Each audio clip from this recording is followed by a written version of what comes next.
Salut tout le monde!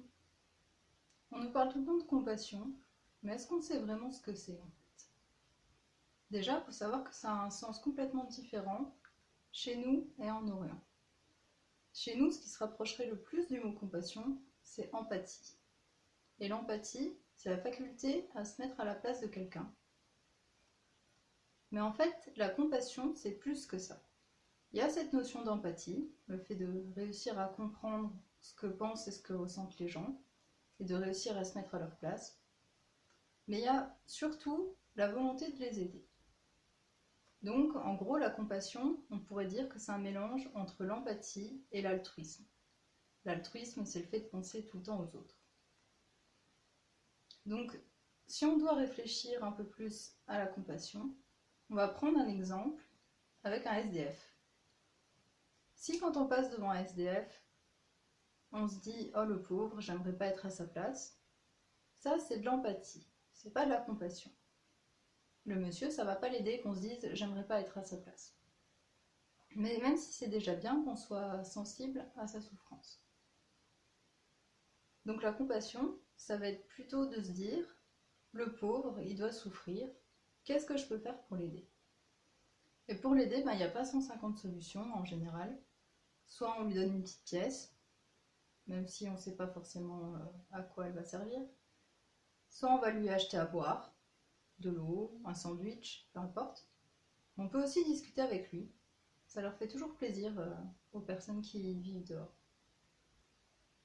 Donc ça, c'est la compassion pour les gens, on va dire, qui sont normaux, entre guillemets, qui font pas de mal autour d'eux, pour les gens qui ont besoin. Après, il y a aussi la compassion par rapport aux gens qui font du mal aux autres. Et ça, on a souvent du mal à savoir comment il faut agir. Alors, être compatissant, ça ne veut pas dire qu'il faut être une vraie carpette. Donc, on va prendre un tueur en série, en exemple. Ce tueur en série, il est devenu ce qu'il est devenu à cause de ce qu'il a vécu, en partie. Parce que c'est quand même ses choix de tuer des gens, mais c'est pas arrivé comme ça par hasard non plus. Donc on se met à sa place, on comprend pourquoi il le fait. Mais ça veut pas dire pour autant qu'on va se dire, comme je comprends pourquoi il le fait, je vais le laisser tuer des gens et je vais rien faire. Non, ça c'est pas de la compassion, autant pour lui, puisque c'est très grave de tuer des gens. Donc le laisser continuer, c'est du mauvais karma pour lui. Et surtout, pour ses victimes, elles sont quand même mortes une fois qu'il les a tuées. Donc on peut pas le laisser continuer. Donc on va essayer de le comprendre, mais surtout on va l'empêcher de nuire. Donc pour l'empêcher de nuire, dans le cas des tueurs en série, on le met en prison. Et ensuite, on cherche à le soigner. Alors ça peut être une thérapie, ça peut être un traitement, peu importe. Mais il y a toujours cette notion de soin. Le soin, c'est de l'aide. Donc si on aide quelqu'un, c'est qu'on a de la compassion pour lui. Donc on le soigne. C'est pour ça qu'on dit souvent que Bouddha, c'était un médecin. C'est un médecin de l'âme. Parce qu'il comprenait les gens, et surtout, il ne faisait pas que de les comprendre, il les soignait.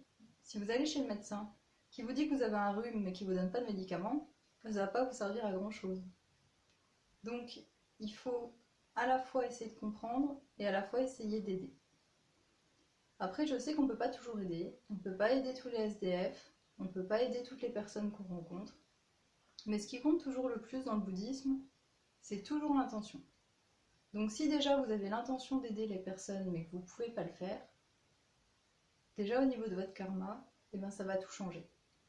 Par contre après il y a les raisons qui font que vous ne pouvez pas. Si la raison c'est « Ah je pars en vacances la semaine prochaine, donc j'ai pas envie de lui donner 2 €», vous vous rendez bien compte que c'est quand même pas pareil, que si vous n'avez pas du tout d'argent, que je sais pas, vous avez déjà aidé quelqu'un d'autre.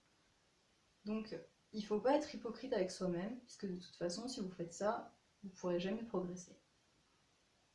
Après, pour la petite histoire, dans le bouddhisme, il y a quelque chose qui symbolise la compassion, c'est la fleur de lotus. Bon là, c'en est une, on va dire que ça y ressemble un petit peu. Et il y a un autre symbole de la compassion, c'est les femmes, pour une fois. Donc, ce qu'il faut essayer de retenir, c'est que déjà, on ne peut pas être compatissant si on n'essaye jamais d'aider, puisque juste parler de compassion, ça ne sert à rien du tout. autant rien faire, sinon c'est de l'hypocrisie. Donc ok, on arrive à se mettre à la place des autres, c'est déjà le premier pas vers la compassion, mais ensuite il faut toujours se demander qu'est-ce que je peux faire pour aider.